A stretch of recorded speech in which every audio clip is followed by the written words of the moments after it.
to other Rebecca. My name is Deborah.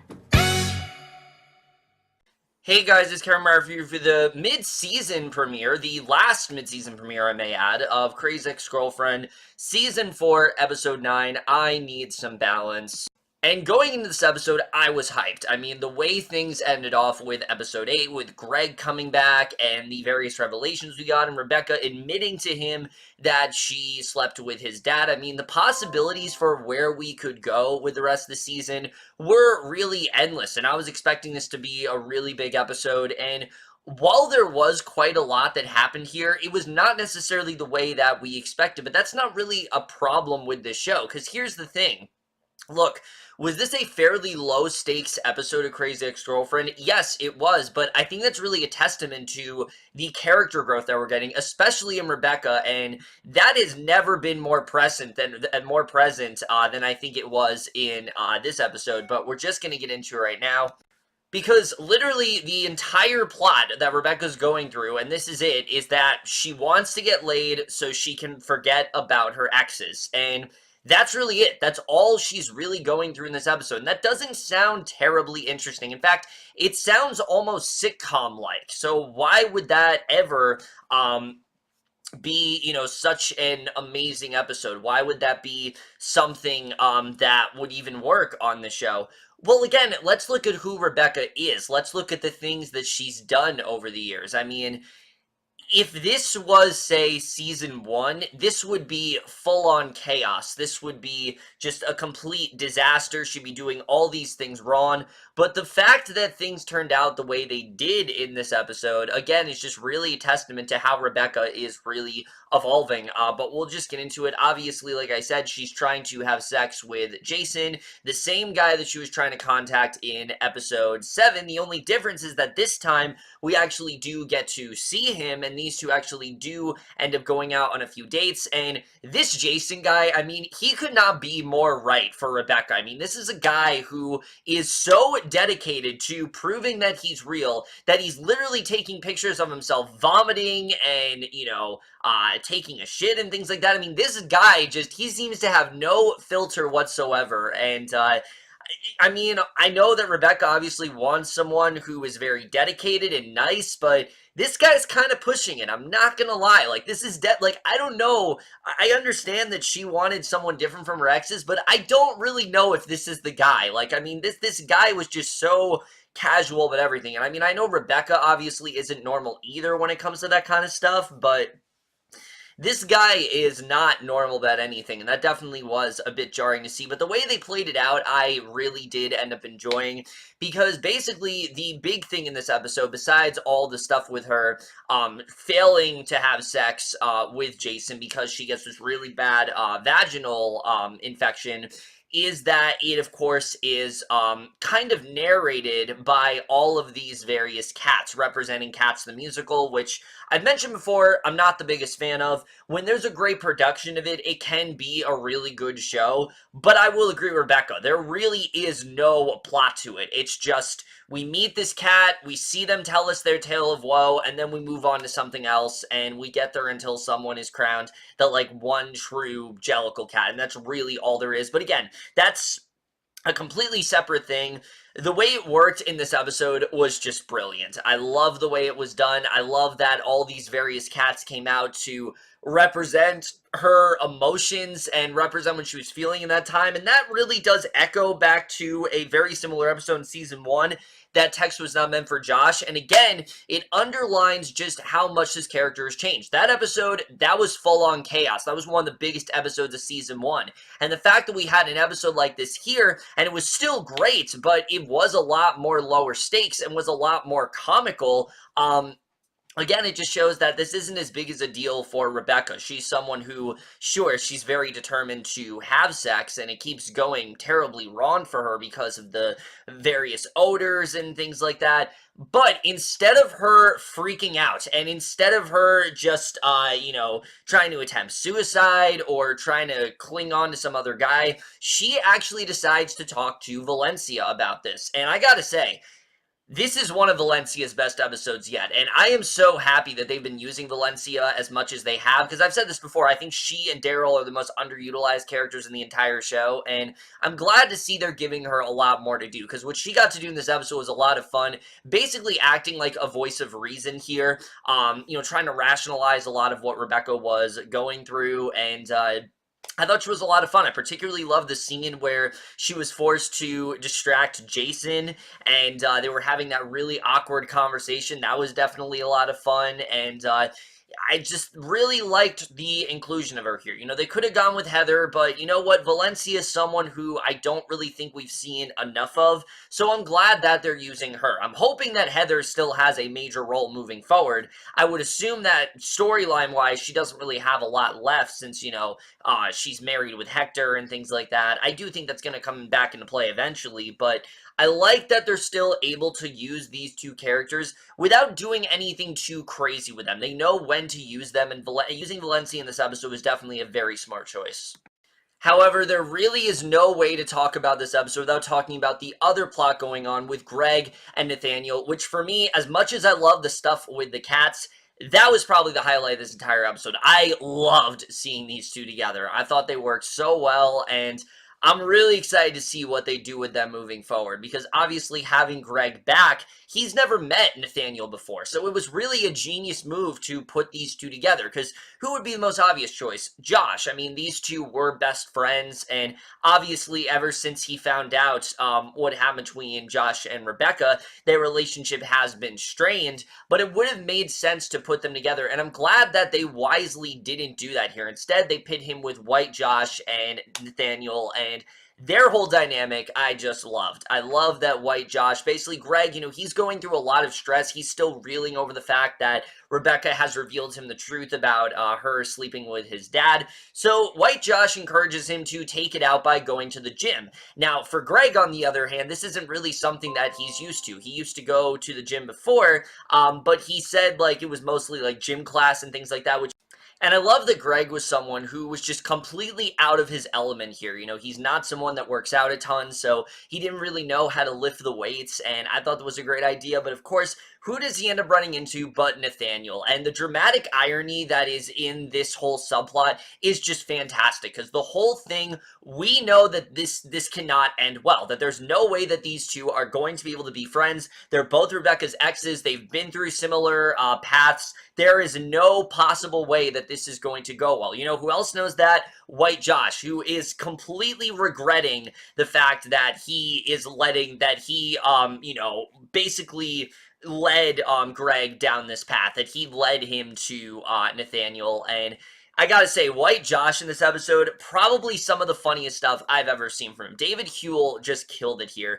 The moment where he realizes that these two are talking, and he's talking to that other guy that was in the that was at the gym, and he was trying to divert the situation away from that, but he just kept going back to Greg and Nathaniel, was just great. I loved all the interplay there, and Greg and Nathaniel actually end up going pretty well. These two actually become pretty good friends. They both go over what they really want to do in life. Greg talks about how he wants to reopen this restaurant and things like that, and I don't know if that's where Greg is going to end the show, but honestly, I don't think that would necessarily be a bad way to end things for him reopening this restaurant. Nathaniel, on the other hand, Greg gives him a lot of advice where he needs to stop telling people that I'm trying to be nice now. He needs to just simply do it. And I will agree, because when Nathaniel says that, it feels very disingenuous. I said it before in the last review. I'm still waiting for him to just, completely knock it off, because there's no way he actually is this nice. He clearly is forcing it. And if he does it in a natural way, he'll just become that way, and people will accept that he is the way. The reason why people are so weirded out is because he keeps saying, I'm nice now, I'm nice now. Especially someone like Greg, who he's never met before, and Greg doesn't even know that more gruffer side of him. So there really was no reason for him to say that, and I really did love the bonding between these two, but that, of course, leads them to eventually go to Rebecca's house, because they're both going to talk with their quote-unquote exes, but they don't realize that their ex is, also their ex is, of course, of the same person. And the way this played out, I just loved, because this is the moment where Rebecca, she's finally starting to get closer with Jason. It seems like they're about to make out, but she then hears the feral cats, and it turns out to be both Nathaniel and Greg. And again, this is another situation where things could have gone horribly wrong a few seasons ago. She could have admitted to them things that she didn't want to, but here's the thing. All of the secrets that she could have told them, they're out in the open now. They know about pretty much everything. There really is nothing to hide anymore. So she really has no stress to worry about other than the fact that these two were about to admit to her that they were sorry and that they wanted to start things over. But they just end up leaving, and she ends up with absolutely nothing. And again, it's all pretty much played for laughs, and I like that. A lot of people probably aren't going to like that because in other seasons this was played in a much more emotional way, but again, it's showing the progression of Rebecca. It's showing who she's become now. She's not going to be upset over something like this solely because of the fact that something like this just doesn't bother her anymore. She's learning to become a lot more rational, and I love the final scene between her and Valencia where they're just kind of joking about it. They're joking about what happened. Seasons ago, this would have never happened. Rebecca wouldn't have even thought to talk to someone else about this. She would have just done something completely irrational. She probably would have, spilled something to Greg, or she would have had sex with Nathaniel or something like that. Like, there's no way things would have turned out this well for her, but because of the fact that her mental state is pretty much better than it's ever been, and that it's still there, obviously, but she really is starting to get a handle on it. She is becoming a lot more relaxed and a lot more rational, and I really love that final scene between the two of them, and I thought that was just such a great way to end it. It was very fun. It was different than what we've seen before, and again, it just really moves Rebecca in this really exciting direction. It really does seem like she's starting to get a handle on things. She's starting to relax a lot more, and I really enjoyed seeing that. Again, sure, this wasn't the most eventful plot with her, but the fact that we had something like this go so wrong for her, yet she, in the end, really didn't do anything wrong. Like, this is one of the first times where you cannot say this is Rebecca's fault. It just was not meant to be. It did not turn out the way she wanted it to. And the fact that she's not that upset about it is just great to see. It really does show how much her character has progressed, and I really loved everything about this main plot here. That being said, in terms of things for Nathaniel and Greg, I don't think things are going to go as smoothly for them. These two are still pretty damaged. Nathaniel especially, he's getting better, but again, his niceties are very much fabricated. They're very artificial. There's nothing real going on there, and I feel like eventually these two are going to have to deal with the fact that they're both Rebecca's exes. As much as they're going to try, I think, to avoid it, they're eventually going to have to face reality, and I'm very excited to see the way that does play out overall. I think that's definitely going to be a lot of fun, and seeing Rebecca come in the middle of that is also going to be a lot of fun to see, and I really am interested in seeing how that's going to play out. Now, the only other thing to talk about in terms of plot in this episode is everything going on with Daryl, because once again, this episode does a really great job of utilizing the entire cast, and this was no exception. Daryl is back at Mountaintop after a long hiatus, and we see that Bert has pretty much replaced him at this point, down to the mustache and everything. He's calling everyone nicknames. I mean, he has such a great rapport with all of the employees, and Daryl is very much taken aback by this. It thus starts sort of this butting of heads between the two, where Daryl is constantly trying to one-up Bert. He's trying to take Maya to, I don't remember what group it was, but he's trying to take her to like a concert or something, and Maya ends up going with Bert. Daryl then crashes this wine party that they're at, and he ends up giving all of them gifts, takes them to Disney World. This very much does hurt Bert's feelings, and we see that these two, they get into like a full-on like physical fight in the office, and that was just really funny to see. Two people who are usually just so pleasant and so calm about everything, and just seeing them just explode and just wailing on each other was really funny. And then Paula sending in Father Bra to come in, and him basically trying to get them to make amends. There was something really sweet about that, realizing that these two, they're trying to put their differences aside, or their similarities aside, rather, where Bert literally admits that he only wore that mustache because he was trying to compete with Daryl. I really like the way things ended there. I thought that was definitely a lot of fun. And again, it's a nice way of including Daryl into things without making it feel too overstuffed. And that's something the season's doing extremely well. Season 3, they did not know how to do that. They had so much going on to the point where it was overstuffed. And again, because of how low-key things were this episode, this was very much welcomed, and I think they did a very good job with that here.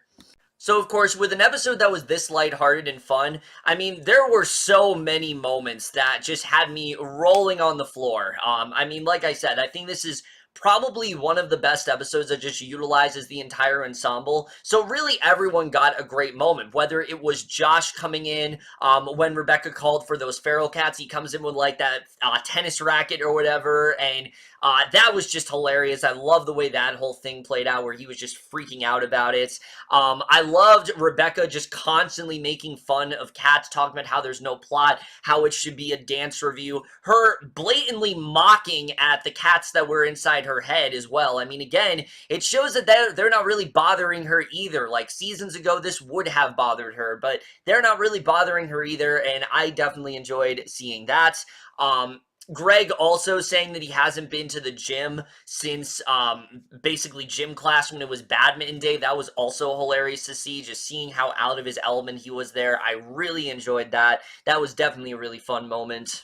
However, in terms of all the cat jokes we got, I think the funniest one actually came at the end. Nostalgia Cat coming in, that was really funny. But then when Doggy Dog came into the mix and started to go on, and Rebecca just like shut him down completely, that was amazing. I love the way it ended, and I like that for once Rebecca actually stopped these voices that were in her head. She couldn't stop the Text-Mergency people, she couldn't stop the Greek chorus of Text-Mergency. She couldn't stop the Santa Ana winds, but she does actually get to stop the cats, and I thought that was great. Again, it just shows how much Rebecca is improving, and it was really funny, but it also was a really great character moment for her, and I really did enjoy that. However, the funniest stuff in this episode for me was with Maya. Her lines in this episode were just on fire. I've always loved Esther Povitsky. I'm sorry if I'm pronouncing her name wrong. On the show, I've always really enjoyed her here. But this is easily one of her best episodes today. I mean, when she's talking to Daryl about what she wanted to call the drinking wine with wine sort of thing that they do, and how she had this really long title, but then Paula ended up slapping her, that was hilarious. But easily the best moment for me had to be the scene with Father Bra when he's trying to calm down both Daryl and Bert, and she thinks that when he's talking about all the mental disorders, she thinks he's talking about NPH. And she brings up how great NPH was at the Tonys. That was hilarious, but then also her flirting with Father Bra, going as far as to, even though he is committed to God, trying to ask him out, and then confusing his religion with her zodiac sign. I mean, I was just dying. I've always loved Maya, but they used her so well in this episode, and oh my god, this is definitely a character that I'm gonna miss. I mean, there's just something to say about the show when it comes to humor. I don't talk about it enough. I talk about the substance a lot, but I don't get to talk about the humor enough in this show. But this episode, there were just so many zingers. There were so many hilarious moments, and probably some of the top tier moments of comedy were in this episode alone. Now, in terms of music for this episode, like I said, the episode was a lot more lighthearted and playful, so music really did take a back seat here. However, all of the stuff we got with the cats was great. I loved every single one of them. I loved, like I said, Nostalgia Cat, which I already touched upon. I really loved the, I loved the Frustrated Cat, the Smelly Cat. I mean, all of them were really great. They all brought something different to the table. I like that they were able to get, like, legit talent in there. Like, Fred Armisen came up one point. I was like, holy shit, they actually got Fred Armisen. That was really cool to see. But again, this episode, it wasn't really about the music. It was more of just a light-hearted sort of thing that we're going through. So it made sense why the music wasn't as vital. but the cats still were a lot of fun. We still were able to get some music in there, and the stuff we got was definitely a lot of fun to see. They really did a great job at just going all in with the, going all in with just mocking cats as much as they could, and I really did love that. I think it's definitely really entertaining stuff for sure. So overall, this was a great episode. Sure, it wasn't necessarily the big bombastic episode that we may have been expecting after the mid-season premiere, but again, it says a lot about Rebecca's mental state at this point. She's much more, I think, calmer. She is in a much better place than she was a season ago. She's pretty much on good terms with everyone. I mean, sure, there's bad blood between Greg and Nathaniel, but even at that, they still are trying to win her back. That's definitely going to be a lot of fun to see. And it's not like there still isn't a lot to do within the season. I mean, Rebecca, she's getting closer to finding the pursuit of happiness, but it's just, she's not quite there yet. She still is trying to figure out what she really wants to do. I loved what they did with Valencia in this episode, including her in the mix was definitely a lot of fun. The stuff with Daryl was also a lot of fun to see. This was just felt like a really great classic episode. It utilized the ensemble really well. It did a great job of focusing on the fun and not trying to make things too heavy. It was much more lighter than other episodes have been, and I think it definitely did succeed at that. It's definitely one of my favorite episodes of this entire season. I have not laughed this hard at a Crazy Ex-Girlfriend episode in quite some time, between the character pairings of Greg and Nathaniel and how White Josh reacted to it, and then throwing in all the stuff with Rebecca, Valencia, and Jason. I mean, this episode really was an all-timer for me in terms of fun. I really did love this episode, and I'm definitely going to give Crazy Ex-Girlfriend Season 4, Episode 9, I Need Balance, an A. And again, this is just further proof that this can still be a good show without a lot going on. Even without all the theatrics of what Rebecca's going through, you don't need that. All you need is just a really talented ensemble. You need some really great humor, and this can still be a damn good show, and that was definitely shown within this episode. But either way, guys, so for my review of this episode, let me know what you guys thought of it overall. Let me know your thoughts, and we'll see you guys in my next video, and we'll see you guys for that. Okay, bye. We've met before, but I really can't place it. Oh, was it that time we ate pizza naked? Right, that night was sick, I ate sauce off your... Yes, and that burn. Ow. It's nice to meet you.